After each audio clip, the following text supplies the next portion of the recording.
I think like in a car or whatever, but you always knew it was a really tough song to sing, you know?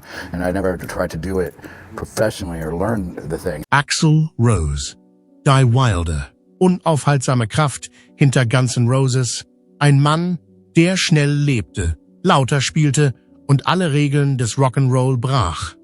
Aber jetzt, mit 62 Jahren, hat die Rocklegende etwas enthüllt, was niemand erwartet hat. Ich wünschte, ich könnte es zurücknehmen. Was hat er getan? Wem hat er wehgetan? Und warum verfolgt ihn diese Reue nach all den Jahren?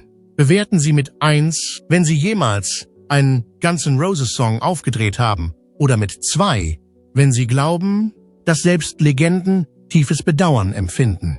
Denn dieser Song schneidet tief. Axl Roses spektakuläre Reise zum Rockstar ist eine Geschichte, die von erstaunlichem Erfolg und verheerenden Gewissensbissen geprägt ist. Was ist mit Axl Rose passiert? Rose hat eine Reihe von Fehlern gemacht, die ihre Karriere erheblich beeinträchtigt haben, obwohl sie ein Vermögen von rund 200 Millionen Dollar angehäuft hat und Frontmann einer Band ist, deren Debütalbum sich weltweit mehr als 30 Millionen Mal verkauft hat. Am meisten bedauert er den berüchtigten Auftritt in St. Louis 1991. Sein unüberlegtes Handeln löste einen Aufstand aus, bei dem mehr als 60 Menschen verletzt wurden und ein Schaden von insgesamt 200.000 Dollar entstand. Die schwierige Beziehung zwischen Axl Rose und Slash endete schließlich 1996, was dazu führte, dass Guns N' Roses von vielen als Roses persönliches Projekt betrachtet wurde. Sein sprunghaftes Verhalten war zweifellos durch die traumatischen Erlebnisse in seiner Jugend geprägt und sein Perfektionismus war die treibende Kraft hinter dem stark verzögerten Album Chinese Democracy, das im Laufe seiner 15-jährigen Entstehungszeit angeblich 13 Millionen Dollar gekostet haben soll. Nichtsdestotrotz hat die Reunion-Tournee mit Slash im Jahr 2016 gezeigt, dass die Band trotz jahrzehntelanger Streitigkeiten mehr als 580 Millionen Dollar einspielte. Wenn Rose heute über seine Geschichte nachdenkt, gibt er freimütig zu, dass er Fehler gemacht hat, vor allem in Bezug auf die Art und Weise, wie er Meinungsverschiedenheiten mit seinen ehemaligen Bandkollegen gelöst hat. Der Moment, den Axl Rose am meisten bereut. An einem heißen Abend im Juli 1991 änderte der historische Riverport Riot unwiderruflich den Kurs, den Axl Roses Karriere von da an nehmen sollte. Dieser hitzige Vorfall, der sich während einer weiteren Station der Use Your Illusion Tour von Guns N' Roses ereignete, sollte sich als Wendepunkt herausstellen, den der Frontmann später sehr bereuen sollte. Der Aufruhr brach am 2. Juli 1991 im Riverport Amphitheater aus, das gerade seine Pforten geöffnet hatte und in der Nähe von St. Louis, Missouri, gelegen war. Louis, Missouri. Der Abend nahm eine dramatische Wendung, als die Band fast 90 Minuten nach dem üblichen energiegeladenen Konzert den Song Rocket Queen anstimmte. Ein Konzert, das als typischer Auftritt begann, wurde schnell zu einem der berüchtigsten Ereignisse in der Geschichte der Rockmusik. Infolgedessen wurden mehr als 60 Personen verletzt, darunter 25 Mitarbeiter der Polizei. Es wird davon ausgegangen, dass der Veranstaltungsort einen Schaden von 200.000 Dollar erlitten hat, da sich fast 2500 der 19-0-Fans von Konzertbesuchern in Randalierer verwandelten, die das Gebäude zerstörten. Auf dem Rasen wurden Brände gelegt, Fernsehbildschirme zertrümmert und Stühle von Fans aus ihren Verankerungen gerissen. Ein Augenzeuge behauptete außerdem, dass Geschäftsleute auf dem Parkplatz Klaviertasten von Guns N' Roses für $5 pro Stück verkauften. Was einer der Anwesenden als eine Art White Trash Fellini-Film bezeichnete, waren die Nachwirkungen der Veranstaltung. Eine nicht zugelassene Kamera war die Ursache für dieses aus heutiger Sicht völlig unbedeutende Ereignis. Während der Aufführung von Rocket Queen sah Rose einen Fan in den vorderen Reihen, der Fotos machte. Bei der betreffenden Person handelte es sich um einen Mann namens Bill Stump Stevensons Shots. Nachdem er auf den Fan gezeigt und die Sicherheitskräfte aufgefordert hatte, die Kamera an sich zu nehmen, ärgerte sich Rose darüber, dass die Sicherheitskräfte nicht schnell genug handelten, um den Fan aufzuhalten. Bevor er sich kopfüber in die Menge stürzte, traf Rose in einem Sekundenbruchteil eine Entscheidung, die ihn noch Jahre später verfolgen sollte. Er schrie, »Ich nehm's! Verdammt nochmal!« bevor er sich in die Menge stürzte. Während der anschließenden Auseinandersetzung griff Rose sowohl Mitglieder des Publikums als auch des Sicherheitspersonals an, bevor er zurück auf den Bahnsteig gezerrt wurde. Rose, der sichtlich wütend war, ergriff sein Mikrofon und sprach die berühmt gewordene Bemerkung, »Dank der lahmarschigen Sicherheitskräfte gehe ich jetzt nach Hause«, knallte sein Mikrofon zu Boden und stürmte von der Bühne. Nachdem einige Zeit verstrichen war, gab Rose eine Erklärung für sein Handeln ab und erklärte, dass die Sicherheitskräfte 4-mal ausdrücklich darum gebeten hätten, die Kamera zu entfernen, was jedoch von allen ignoriert worden sei. Außerdem habe das Sicherheitspersonal des Veranstaltungsortes verbotene Gegenstände wie Flaschen und Messer in die Räumlichkeiten gelassen. Sowohl Rose als auch die Band wurden durch den Vorfall mit erheblichen finanziellen und rechtlichen Strafen belegt. Da ihre Ausrüstung zerstört worden war und nicht rechtzeitig ersetzt werden konnte, war die Band zunächst gezwungen, ihre anstehenden Auftritte in Tinley Park, Illinois sowie in Kansas City abzusagen. Vor allem aber wurde Rose wegen strafbarer Handlungen angeklagt, darunter 4 Fälle von Körperverletzung, die als Ordnungswidrigkeiten eingestuft wurden, und ein Fall von Sachbeschädigung. Rose wurde schließlich für schuldig befunden, zu 2 Jahren auf Bewährung verurteilt und mit einer Geldstrafe von $50.000 belegt, die für wohltätige Zwecke in der Region St. Louis verwendet werden sollte. Louis gespendet werden sollen, da er etwa ein Jahr später bei seiner Rückkehr von einem Auftritt in Übersee erwischt wurde. Es stellte sich heraus, dass die Zivilklage genauso teuer war. Stevenson verklagte Rose auf $210.000 und behauptete, die Sängerin habe ihm Verletzungen an Ohr, Kopf und Rücken zugefügt, als sie auf ihm landete und ihn über einen mit Schrauben gesicherten Stuhl stieß. Am Ende einigten sich die Parteien auf einen Vergleich über $160.000. In der Folgezeit wurden mehrere weitere Klagen von Geschädigten und dem Veranstaltungsort selbst eingereicht. Zusätzlich zu den Geldstrafen erinnerte die Band an ihre Feindseligkeit gegenüber der Stadt, indem sie eine direkte Botschaft in die Liner Notes ihrer Alben mit dem Titel Use Your Illusion schrieb, die lautete Fuck You, St. Louis. Aufgrund des tragischen Ereignisses, das sich in jener Nacht ereignete, kehrten Guns N' Roses erst am 27. Juli 2017 in die Stadt zurück, was eine 26-jährige Pause in der Stadt bedeutete. Wie der Aufstand Axls öffentliches Image veränderte. Fast über Nacht hat sich das Bild von Axl Rose in der Öffentlichkeit durch den Vorfall in St. Louis deutlich gewandelt. Louis, Fans und Medien konnten über sein unberechenbares Verhalten größtenteils hinwegsehen, da es bis zu diesem Vorfall als Teil seiner Rockstar-Identität angesehen wurde. Nach dem Vorfall nahm die Geschichte eine völlig andere Wendung. In der Medienberichterstattung nach dem Ereignis in St. Louis wurde Rose als gefährlich instabil dargestellt, Louis als gefährlich labil dargestellt, anstatt sich einfach für das Thema zu begeistern. Große Musikzeitschriften, die zuvor seine rohe Energie gelobt hatten, stellen nun seine geistige Gesundheit und sein professionelles Urteilsvermögen in Frage. Im Rolling Stone wurden Geschichten veröffentlicht, die Roses beunruhigendes Verhaltensmuster analysierten. Rolling Stone hatte die Band zuvor unterstützt. Fans, die zuvor Roses sprunghafte Veranlagung gerechtfertigt hatten, konnten die Unachtsamkeit, die zu zahlreichen Verletzungen führte, nur schwer nachvollziehen. Besonders groß war die Enttäuschung bei den eingefleischten Fans, die stundenlang darauf gewartet hatten, den Auftritt ihrer Lieblingsband zu sehen, nur um dann feststellen zu müssen, dass die Veranstaltung wegen eines in den Augen vieler unreifen Ausbruchs vor laufender Kamera abrupt abgebrochen wurde.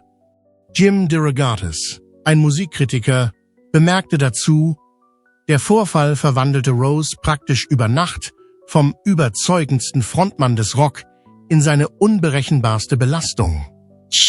In den Jahren vor Roses Ankunft in St. Louis wurden Showabsagen und gelegentliches zu spät kommen häufig als kreatives Temperament abgetan. Folglich begannen die Konzertveranstalter zu dieser Zeit, ihn als ein großes finanzielles Risiko zu betrachten. Berichten zufolge stiegen die Versicherungsprämien für Guns N' Roses Konzerte nach den Ausschreitungen um das Zweifache. In der Folgezeit blieb Rose der Ruf des unzuverlässigen Frontmanns anhaften. Zu diesem Zeitpunkt begannen die Tourmanager in die Verträge spezielle Klauseln aufzunehmen, die sich mit der Möglichkeit von Absagen befassten. Später wurde von Bandmitgliedern berichtet, dass Roses Unberechenbarkeit hinter den Kulissen für große Unruhe sorgte. Die anderen Mitglieder der Band waren sich nie sicher, ob er tatsächlich spielen würde, bis er schließlich auf die Bühne kam. Darüber hinaus legte das Ereignis den Grundstein für ein Muster, das Rose sein ganzes Berufsleben lang verfolgen sollte. Mit den Worten eines erfahrenen Experten auf diesem Gebiet nach St. Louis verstärkte jeder nachfolgende Vorfall die Erzählung, anstatt unabhängig beurteilt zu werden. Die Handlungen des Sängers der Band schadeten der gesamten Band, obwohl andere Mitglieder der Band nicht an den Ausschreitungen beteiligt waren. Nach dem Ereignis gingen die Konzertbesuche in den darauffolgenden Monaten deutlich zurück. Anfänglich weigerten sich mehrere Veranstaltungsorte, die Band zu buchen, da sie ähnliche Gewalttätigkeiten befürchteten. Abgesehen von den unmittelbaren Ausgaben für die rechtliche Vertretung waren die finanziellen Auswirkungen beträchtlich. Quellen aus der Branche zufolge ging der Verkauf von Bekleidung der Band jedoch vorübergehend zurück. Die Besorgnis über die Verlässlichkeit der Gruppe bei Werbeauftritten nahm zu, sodass die Verantwortlichen der Plattenfirmen zunehmend besorgt wurden. Die ursprüngliche Besetzung wurde schließlich durch diese Episode auseinandergerissen, die auch den Grundstein für den späteren Bruch legte. Slash gestand später in Interviews, dass die Nacht in St. Louis einen Wendepunkt in der Dynamik der Band darstellte. Nach dieser Nacht war nichts mehr so, wie es war. Ein Bild von Rose, das seit Jahrzehnten im öffentlichen Bewusstsein verankert ist, wurde durch den Aufruhr verfestigt. Dieses Bild zeichnete Rose als einen intelligenten, aber temperamentvollen Künstler, dessen Unberechenbarkeit ihn sowohl faszinierte als auch wütend machte. Auch nach den erfolgreichen Reunion-Tourneen prägt dieser Ruf weiterhin die öffentliche Wahrnehmung. Es begleitete ihn durch die Auflösung der Band, den langwierigen Aufnahmeprozess für Chinese Democracy und prägt weiterhin das öffentliche Bewusstsein. Die Ironie des Schicksals ist, dass ein Vorfall, der aus Roses Bemühungen um den Schutz seines Auftritts resultierte, seine Fähigkeit, als Berufsmusiker ernst genommen zu werden, über viele Jahre hinweg beeinträchtigte. Der Fallout, Bandspannungen und die Auflösung 1996.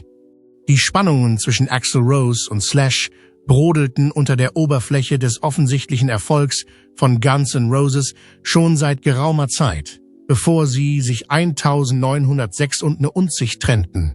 Die Ursache für den Streit, der schließlich zur Auflösung eines der dynamischsten Teams in der Rockmusik führte, hatte Wurzeln, die weit über ein bestimmtes Ereignis hinausgingen. Das Kernproblem lag in den Persönlichkeiten begründet, die einander diametral entgegengesetzt waren. Slash hingegen war eher zurückhaltend und vermied Konfrontationen, wann immer es möglich war, während Rose energischer und streitlustiger war. Von Anfang an ergänzten sich diese Persönlichkeitsmerkmale, doch als die Anforderungen des Ruhms und der Sucht zunahmen, wurden sie nach und nach problematisch. Es ist wichtig zu erwähnen, dass die Band in den späten 1980 und frühen 1990 er Jahren aufgrund des perfekten Sturms aus Sucht und Berühmtheit, der sich innerhalb der Band abspielte, von Turbulenzen geplagt war. Rose machte sich aufgrund dieser Konflikte, die bereits zum Rücktritt des Gitarristen Izzy Stradlin und zur Entlassung des Schlagzeugers Steven Adler geführt hatten, zunehmend Sorgen um die Zukunft der Band. Im Jahr 1995 war das Verhältnis zwischen Axl und Slash mit der Zeit immer angespannter geworden. Alan Niven, ein ehemaliger Manager, erzählte von den ersten Warnsignalen, die Izzy Stradlin zeigte. Ich gehe zur Tür und da ist Izzy und er sieht erschöpft aus. Das für macht uns jeden Tag fucking miserabel, sagte Niven. Es gab eine grundlegende Meinungsverschiedenheit über den künstlerischen Weg, den die Band einschlagen sollte, was der Kern des Streits war. Rose wollte neue Klänge und Genres erforschen, während Slash an den traditionellen Rockwurzeln festhielt, die ihr Frühwerk ausmachten, obwohl Rose innovativ sein wollte. Während der Aufnahmen zu Use Your Illusion begann Rose, Klavierballaden und orchestrale Arrangements einzubauen, die in direktem Gegensatz zum ursprünglichen Hardrock-Stil der Band standen. Dieser kreative Riss wurde während dieser Aufnahmen besonders deutlich. Rose gab 1999 die folgende Erklärung ab, die im Rolling Stone veröffentlicht wurde: Ich bin nicht daran interessiert, Kompromisse einzugehen, um die Leute glücklich zu machen. Ich bin daran interessiert, die Musik zu machen, die ich produzieren will. Der Besitz des Bandnamens machte die Situation noch komplizierter. Es heißt, Axl Rose habe Guns N' Roses als seine Band betrachtet. Nicht aus finanziellen Gründen, sondern um die Kontrolle zu behalten.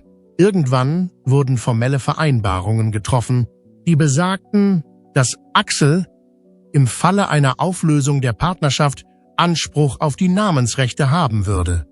Es gibt nur einen Grund, warum die klassische Besetzung sich auflöste: Axl hatte die Kontrolle über alles, sagte Alan Niven, der ehemalige Manager der Band, laut einer einfachen Zusammenfassung. Am 31. Oktober 1996 bestätigte Rosen, dass Slash Guns N' Roses offiziell verlassen hatte, was bereits seit einigen Monaten vermutet worden war.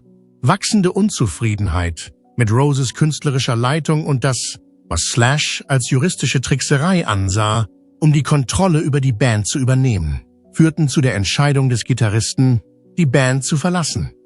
Das Ausmaß von Slashs Elend wurde in seinem Buch offengelegt, indem er auch erwähnte, dass die Spannungen einen solchen Grad erreicht hatten, dass er in Erwägung zog, sein Leben durch eine Überdosis zu beenden. Stattdessen wurde er Mitglied von Slash's Snake Pit, einer Band, die er mit anderen ehemaligen Mitgliedern von Guns N' Roses gegründet hatte. Nach Rose war Duff McKagan das einzige Mitglied der Appetite for Destruction-Besetzung, das zum Zeitpunkt seines Ausstiegs im August 1997 noch aktiv war. Laut McKagan, der seine Memoiren schrieb, begründete er seine Entscheidung folgendermaßen: Guns hatte nun schon 3 Jahre lang von 1994 bis 1997 die Miete für die Studios bezahlt und hatte immer noch keinen einzigen Song. Aufgrund der Tatsache, dass die gesamte Operation so unvorhersehbar war, schien sie nicht mit meinen Erwartungen an Elternschaft und Stabilität vereinbar zu sein. Nach diesen Abgängen blieb Rose das einzige Originalmitglied der Band und er rekrutierte eine Vielzahl neuer Musiker, die an dem Album mitarbeiteten, das schließlich als Chinese Democracy bekannt wurde, das industrielle Einflüsse enthielt und sich bekanntermaßen um mehr als 10 Jahre verzögerte. Die chinesische Demokratie und das Gewicht des Perfektionismus. Infolge der Auflösung der Band im Jahr 1996 wird Chinese Democracy als das berüchtigtste Beispiel für schiefgelaufenen Perfektionismus in der Geschichte der Rockmusik in die Geschichte eingehen. Was als ehrgeiziges Konzept von Axl Rose begann, entwickelte sich im Laufe von 15 Jahren zu einem Abenteuer, das viele Änderungen, Studiowechsel und unerschwingliche Kosten mit sich brachte. die erstaunlich lange Zeitspanne, in der Rose mit mindestens 6 Produzenten und 18 Musikern in 14 verschiedenen Studios zusammenarbeitete, begann 1994 und endete erst 2008. Die Aufnahmen kosteten mehr als $13 Millionen und sind damit das teuerste Rockalbum, das je veröffentlicht wurde. Über mehrere Jahre hinweg sammelte Rose mehr als 1000 CDs mit möglichem Material und die Techniker nahmen mehr als 300 Stunden musikalischer Ideen auf. Zu sagen, dass die Entstehung dieses Albums eine unerträglich lange und unbegreifliche Reise war, wäre eine Untertreibung, gestand Rose selbst in einem Statement. Diese Initiative trieb Roses Forderungen in mythologische Dimensionen, obwohl Roses Perfektionismus schon vor dem Beginn der chinesischen Demokratie bekannt war. Den Aussagen der Produzenten zufolge verlangte Rose regelmäßig komplette Neufassungen und Neuaufnahmen. Buckethead, der Gitarrist, wurde durch den Bau eines Hühnerstalls im Studio überzeugt, wieder an die Arbeit zu gehen. Dies war ein einzigartiger Vorfall. Axls Ziel war es, die unglaublichste Platte zu machen, die je produziert wurde. Das ist ein unmögliches Unterfangen.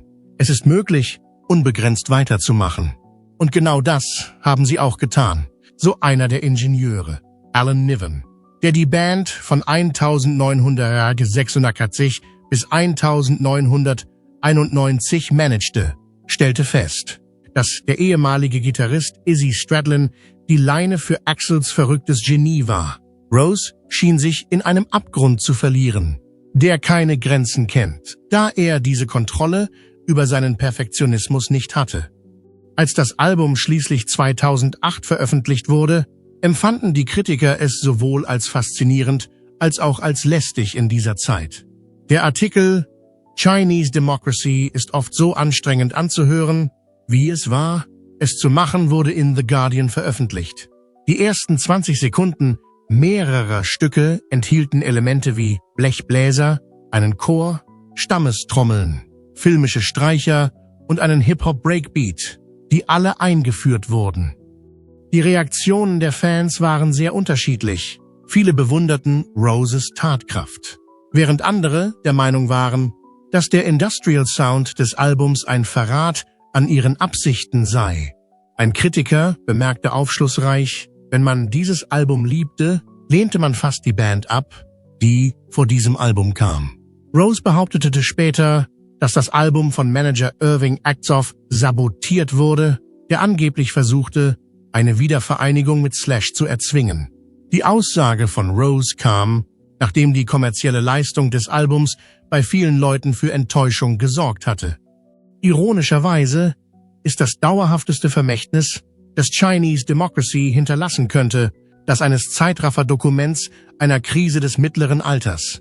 Dies ist ein kostspieliges Zeugnis dafür, was passiert, wenn kreative Visionen auf hemmungslosen Perfektionismus treffen. Axl Rose heute, ein Leben der Reflexion und Privatsphäre. Die Reise von Axl Rose zeigt einen Mann, der nach Jahrzehnten in der Öffentlichkeit Frieden und Trost in seiner eigenen Gesellschaft gefunden hat. Er wurde vom umstrittenen Rockhelden zum behüteten Einsiedler. In der Vergangenheit war der Frontmann von Guns N' Roses für seine feurige Art bekannt. Doch heute hält er sich bewusst zurück und tritt nur noch bei Konzerten und seltenen Anlässen in der Öffentlichkeit auf. Axl Rose ist das finanziell erfolgreichste Mitglied von Guns N' Roses und hat im Laufe seiner jahrzehntelangen Erfolge in der Musikbranche ein Vermögen von schätzungsweise $200 Millionen erworben. Allein in den Jahren 2017 und 2018 verdiente er fast $20 Millionen, wobei der größte Teil davon aus Tourneen stammte. Seit dem Jahr 1992 hat der Künstler ein Haus in Malibu, das er zunächst für $3,6 Millionen erwarb und das derzeit auf $4,2 Millionen geschätzt wird, zu seinem persönlichen Wohnsitz gemacht. Das Haus hat eine Fläche von 4.330 Quadratmetern und verfügt über 3 Schlafzimmer, 3 Bäder und eine Ausstattung, die an die 1990er Jahre erinnert, aber mit modernen Akzenten aktualisiert wurde. Das Resort am Meer verfügt über ein privates Fitnessstudio, einen Whirlpool und einen Swimmingpool, den die Gäste nutzen können. Überraschend rettete Rose einmal während eines Waldbrandes die Häuser zahlreicher Nachbarn, indem er persönlich gefährdete Grundstücke abspritzte und ein Tor für einen verschwundenen Nachbarn aufstieß. In krassem Gegensatz zu seinem zuvor labilen Image in der Öffentlichkeit ist dieser Akt der gemeinnützigen Arbeit besonders bemerkenswert. Infolge der Wiedervereinigung von Rose mit den Gründungsmitgliedern Slash und Duff McKagan im Jahr 2016 erlebte seine musikalische Karriere eine erneute und energiegeladene Wachstumsphase. Die Reunion-Tournee, die sie Not in This Lifetime nannten, wurde zu einer der umsatzstärksten Tourneen in der Geschichte der Musik und spielte weltweit mehr als 430 Millionen Dollar ein.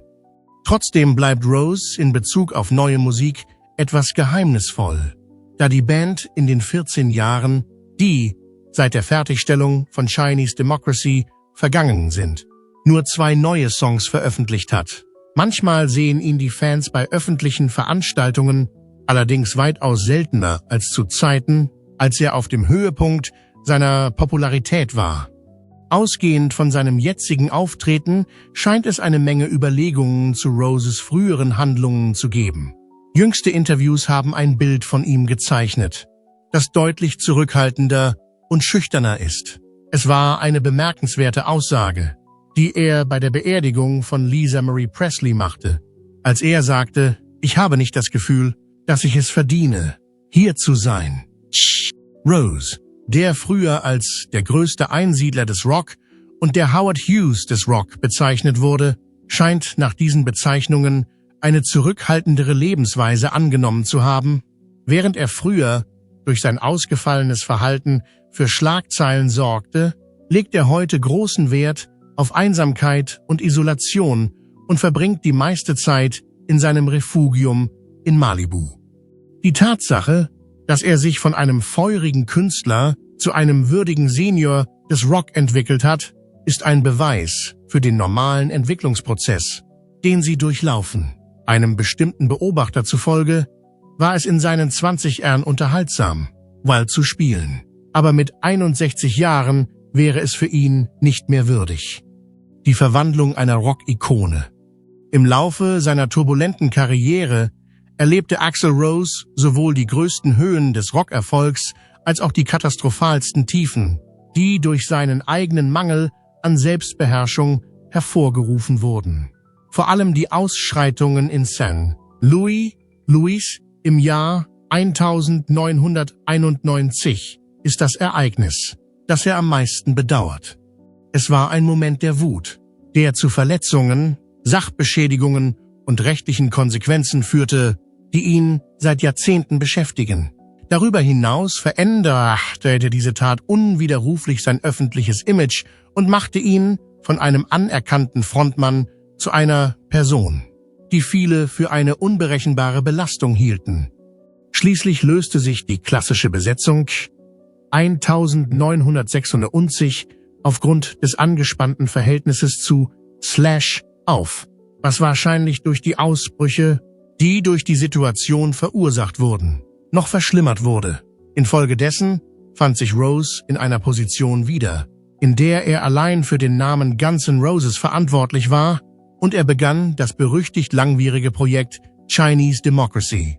Während dieser Zeit brachte sein Perfektionismus sowohl seine kreative Vision als auch seinen Hang zur Selbstzerstörung zum Vorschein, was schließlich zur Entstehung eines Albums führte, das 13 Millionen Dollar kostete und dessen Fertigstellung 15 Jahre dauerte. Trotz all dieser Hindernisse zeigt Roses Erzählung eine außergewöhnliche Fähigkeit zum Durchhalten. Die Tatsache, dass Slash und Duff McKagan in der Lage waren, ihre lang anhaltende musikalische Synergie aufrechtzuerhalten, während sie persönliche Kämpfe austrugen, wurde durch die Tatsache bewiesen, dass ihre Reunion-Tour 2016 ein großer Erfolg war. Darüber hinaus verdeutlicht sein Übergang vom explosiven Teenager-Rocker zum kontemplativen und nachdenklichen Typen einen natürlichen Reifeprozess, den viele Anhänger als unerwartet relevant empfinden. Letztendlich vermittelt der Trip, den Axl Rose unternimmt, eine wichtige Lektion über die Natur des leidenschaftlichen Perfektionismus, der ein zweischneidiges Schwert ist. Obwohl diese Eigenschaft bei der Produktion einiger der dauerhaftesten Rocksongs eine wichtige Rolle spielte, entfremdete sie gleichzeitig seine Anhänger und vertrieb seine Mitstreiter. Dass er trotzdem bereit ist, sich wieder mit seinen alten Bandkollegen zusammenzutun, zeugt von einer hart erarbeiteten Erkenntnis, die man nur durch echte Selbstbeobachtung erlangen kann. Für einen Kerl, der früher durch ungestüme Ausbrüche gekennzeichnet war, hat Rose endlich einen gewissen Grad an Ruhe innerhalb der Grenzen seiner bewachten Isolation gefunden. Ich wünschte, ich könnte es zurücknehmen. Er hat Gerichtsverfahren, zerbrochene Bands und gebrochene Knochen überlebt. Axl Rose wurde schon als Genie, Tyrann, Retter und Schurke bezeichnet, manchmal sogar in einem Atemzug. Doch in einem seltenen Moment der Verletzlichkeit lehnte sich der Mann, der einst für seinen Banshee-Schrei und sein vulkanisches Temperament bekannt war, in einem Studiostuhl zurück, starrte auf ihn und sagte 6 Worte, die die Fans nie erwartet hätten. Ich wünschte, ich könnte es zurücknehmen. Er sprach nicht über die Streitereien mit Slash oder die mehr als 10-jährige Verzögerung bei Chinese Democracy oder sogar die berüchtigten verspäteten Starts. Nein, dieses Bedauern hatte ein anderes Gewicht. Ich wünschte, ich hätte Brian Johnson angerufen, sagte er leise, bevor ich zu AC/DC kam, vor dieser ersten Show. Vor all dem. Es war kein skandalöses Geständnis. Es ging nicht um Ego, es ging um Einfühlungsvermögen. Wenn ich jetzt zurückblicke, denke ich, wie war das für ihn, zu Hause zu sitzen, seinen Platz zu verlieren, zu hören, wie jemand anderes seine Lieder singt, fuhr Axl fort. Ich war so sehr darauf konzentriert, die Tour zu retten, den Fans eine gute Show zu bieten, zu beweisen, dass ich es kann. Ich habe nicht darüber nachgedacht, was es für ihn bedeutet. Und das liegt an mir. Laut Axl hat ihn niemand in die Rolle gedrängt. Angus reichte ihm die Hand. Die Crew unterstützte ihn. Sogar einige Fans begrüßten es. Aber Brian Johnson, er blieb stilvoll, hat nie ein schlechtes Wort über mich gesagt, sagte Axl. Er hätte mich in der Presse verreißen können, hat er aber nicht. Das ist echter Charakter. Ich hätte ihm von Anfang an den gleichen Respekt entgegenbringen sollen. Rückblickend bereut Axl nicht, auf die Bühne gegangen zu sein. Er bereut das Schweigen, den verpassten Anruf, die Annahme, dass etwas für die Band zu tun, dasselbe sei wie etwas mit ihnen zu tun. Ich dachte, ich würde helfen. Vielleicht habe ich das. Aber ich hätte mich an den Typen wenden sollen, der diesen Sound gebaut hat, der ihn lebte. Das verstehe ich jetzt. Auf die Frage, ob er und Brian seitdem miteinander gesprochen haben, nickt Axl leicht. Irgendwann, ja, wir haben geredet. Ich sagte ihm, dass ich ihn bewundere, dass ich ihm nie etwas wegnehmen wollte von dem, was er aufgebaut hat. Er lächelte nur und sagte, du hast den Stuhl warm gehalten. Dies bedeutete mehr, als er weiß. Zurzeit konzentriert sich Axl auf neue Musik mit Guns N' Roses. Er sagt, das Chaos der Vergangenheit habe ihn etwas gelehrt. Manchmal ist das Beste, was man als Rock'n'Roller tun kann, zuzugeben, dass man sich geirrt hat. Ich habe mich mit vielen Dingen abgefunden, sagte er, aber das werde ich immer mit mir herumtragen. Nicht, weil ich der Frontmann von AC/DC war, sondern weil ich vergessen habe, dabei menschlich zu sein. Und damit stand Axl auf, ging in die Gesangskabine und schmetterte eine Zeile aus einem unveröffentlichten Stück, teils Donner, teils Entschuldigung. Epilog. Brian Johnson bricht sein Schweigen. Er hat mir nichts geschuldet. Jahrelang hat Brian Johnson geschwiegen. Während die Fans über die Axl-Ära von AC/DC debattierten, während Angus Young Fragen beantwortete und Axl Rose unerwartete Entschuldigungen aussprach, blieb Brian im Schatten. erholte sich, ruhte sich aus und weigerte sich, das Feuer zu schüren. Doch in einem Radiointerview mit BBC Sex Music hat die Stimme hinter Back in Black und Thunderstruck nun endlich Stellung bezogen. Und es war nicht das, was man erwartet hatte. Er war mir nichts schuldig, sagte Johnson mit seinem immer noch dichten, musikalischen Geordie-Akzent. Ich wurde aus dem Spiel genommen, weil ich nicht mehr hören konnte. Ich bin nicht zurückgetreten. Ich wurde aus dem Spiel genommen, um zu retten, was ich noch hören konnte. Es war niemandes Schuld. Auf die Frage, ob Axl Rose eingesprungen sei, antwortete Brian offen. Zu der Zeit war ich völlig aus dem Häuschen. Völlig. Stell dir vor, man sagt dir, dass du das, wozu du geboren wurdest, nicht machen kannst. Und dann siehst du, wie jemand anderes es tut, in deinen Schuhen, auf deiner Bühne. Das war hart. Ich werde nicht lügen. Aber Bitterkeit, Grohl, nicht in seiner Stimme. Nicht jetzt. Axl hat getan, worum man ihn gebeten hat, sagte Brian. Und er hat es verdammt gut gemacht. Ich habe die Shows gesehen. Er hat die Noten getroffen. Er war mit Herz dabei. Ich war stolz auf die Band, dass sie weitermachte, auch wenn ich nicht dabei war. Der Moderator sprach Axls kürzliches Geständnis an, sein Bedauern darüber, Brian nie angerufen zu haben, bevor er das Mikrofon übernahm. Johnson lächelte. Ich habe davon gehört, sagte er, und ich weiß es zu schätzen. Aber die Sache ist die: echter Respekt braucht keine Presseerklärungen. Er sagte, was mir wichtig war, als wir endlich miteinander sprachen. Das war genug. Auf die Frage, ob die beiden Freunde geworden seien, lachte Johnson. Ich würde nicht sagen, dass wir jede Woche ein Bier trinken gehen, aber wir verstehen uns jetzt gegenseitig. Er war in einer unmöglichen Lage. Das war ich auch. Und irgendwie hat die Musik uns beide überlebt. Jetzt, wo die Band wieder zusammen ist. Brian singt und Angus immer noch rifft wie ein halb so alter Mann, hat das Ganze eine seltsame Poesie. Wir sind älter, lauter und etwas taub, scherzte Johnson. Aber verdammt nochmal, wir sind immer noch AC/DC. Bevor er sich verabschiedete, hielt er inne und sprach einen letzten Gedanken aus, der sich wie ein Segen für die ganze Saga anfühlte. Im Rock'n'Roll bekommt man nicht immer das Ende, das man geplant hat. Aber wenn du Glück hast, darfst du den Song zu Ende spielen. Glauben Sie, dass Axl sich mit seiner Band versöhnt hat, oder ist der Schaden irreparabel? Schreiben Sie Ihre Meinung in die Kommentare. Gefällt dir dieses Video? Wenn du Axls Ehrlichkeit respektierst, abonniere es, um mehr hinter den Kulissen Wahrheiten von Musikgrößen zu erfahren. Und drücke die Klingel, denn Rock'n'Roll-Geschichten sterben nie. Sie werden nur mit der Zeit lauter. Vielen Dank fürs Anschauen.